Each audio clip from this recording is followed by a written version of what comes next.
Hi everyone. For our semester-long project, we have created a campaign for NISM called Summer Learning Ahead of the Curve.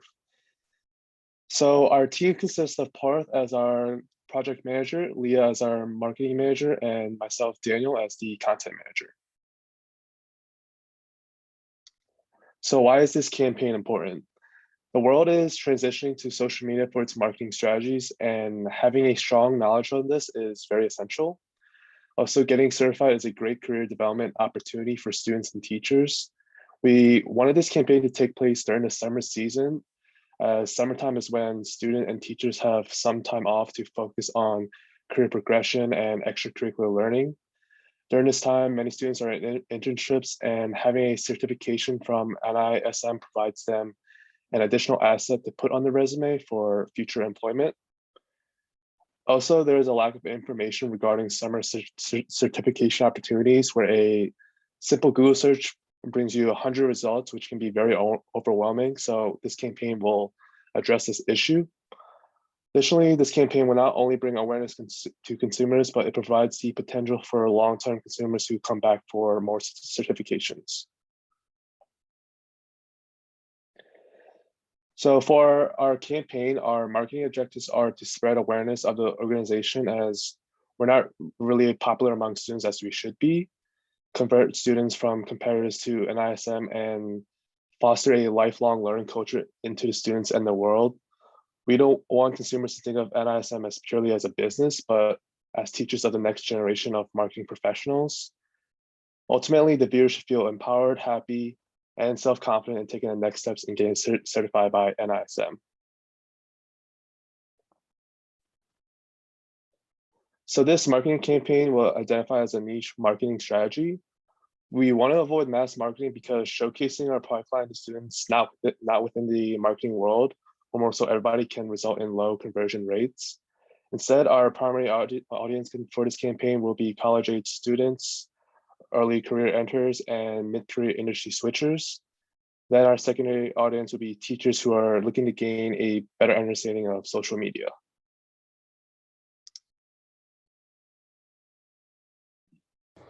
So our campaign focused on 4 advertisements. This is our hero advertisement. So this is going to be the biggest advertisement that we're displaying to consumers.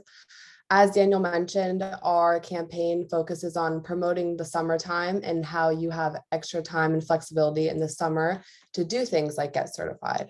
So I included the thing that we've been using a lot, was get ahead of the curve. And I also included the fact that we do have both virtual and hybrid certification programs, which will allow more flexibility for our consumers. We also came up with a little slogan of getting curious, get innovative, and get certified.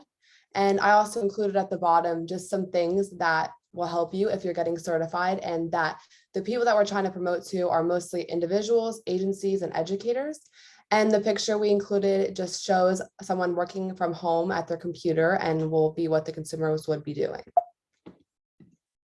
This was our first alternative advertisement. Again, I included the Jumpstart Your Summer because we're focusing on summer. I also included a few of the certifications and trainings and the courses, as well as multiple books that we have, and just some of the prices that go along with it, so our consumers can get a little bit of idea of what they will be spending. At the bottom, I included 3 of our main certifications, which are marketing and communications, strategic planning, and research analytics.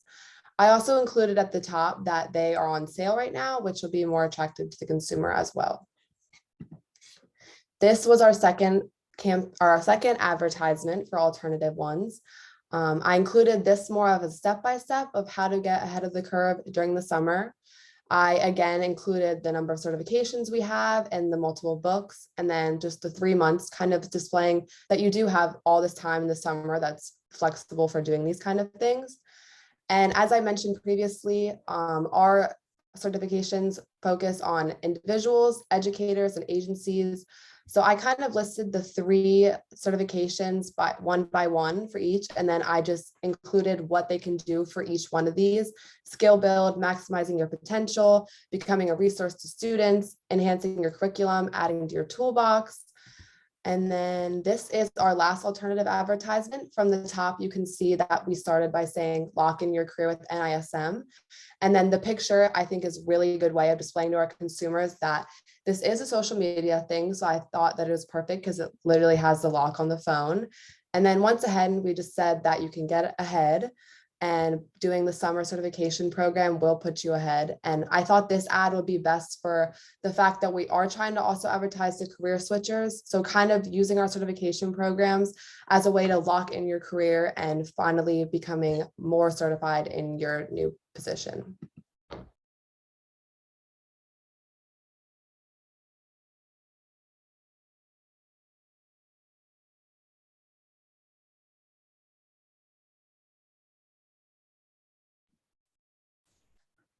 My thing just like stopped working.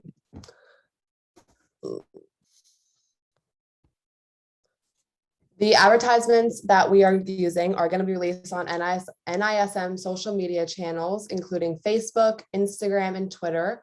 Additionally, we are going to explore Google and Facebook ads and potentially use YouTube as another advertising platforms. These advertisements will be targeted based on the demographics that we're exploring, and the respective social media channels will have analytic platforms that we will assess valuations, which we will go over later.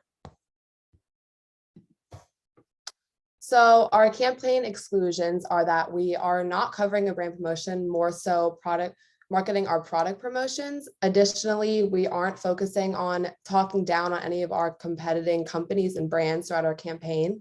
The focus is more to show students that we are the best, but not that anyone else is not the best. We are going to avoid comparing NISM with any of our competitors. Lastly, we avoided using anything flashy or doing any celebrity endorsements, and we chose to keep our campaign very simple. So with any marketing campaign, you have factors of consideration. These are both internal, i.e. within the company, and external, i.e. outside of the company. Internally, we have the necessity of making sure that the team consists of a product manager, a product marketing manager, a digital marketing manager, and a graphic designer for things like content creation. Now, these are people who may serve on the leadership team, but having others who work on the content and the strategy of that content is also important. Externally, we need to make sure two things.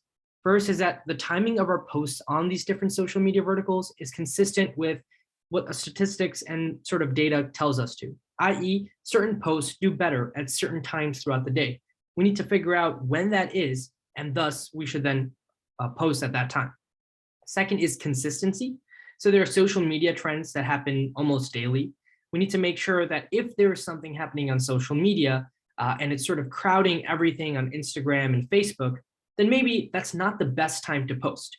Maybe we should post a day later or a couple hours later, but understanding that vertical is very important.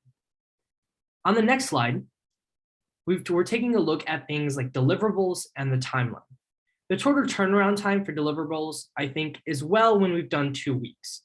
Team meetings should be on Mondays and Fridays. The Monday meeting should be the launch of the week, i.e. what is everybody doing this week? Friday should be a wrap up. What has everyone done this week? Do we need anything, any support needed for the next week? And then there should be a midweek check-in on Wednesdays, not too long, particularly with the content team to see how that's doing, what our analytics are saying, what the data is coming back, etc. Then we have the hero advertisement that should be ready for a first team vote.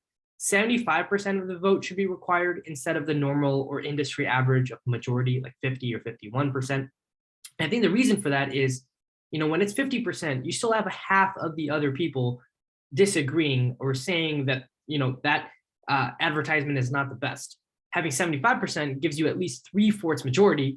And so you can be more sure that, hey, the post that I'm about to make on Instagram will serve our audience and will yield good results. With every marketing campaign, you need something called a KPI. KPIs are key performance indicators. They help us understand whether or not a specific campaign is successful. So for the reach portion of this, there are 5 KPIs that I think are very important. First is impressions. So this is simply the number of times the post was visible in someone's feed. Then we have audience growth rate, which is the rate at which our audience grows, which can be found by new followers divided by the total followers times 100 to get a percentage. Third, you have the reach. So this is the amount of people that we have reached for our post, which can be calculated by post views over total followers times 100. Fourth, we have potential reach, which is the amount of people we could have reached should everything have gone absolutely perfect, which is the total number of mentions divided by the followers of accounts that mentioned us. And then lastly, we have the social share of voice, which is brand mentions over total mentions times 100. On the next page are KPIs for social media engagement. Here we have three. First is the number of likes and comments, which is quite simply the amount of people that are commenting on our photos or posts and the number of likes we're yielding.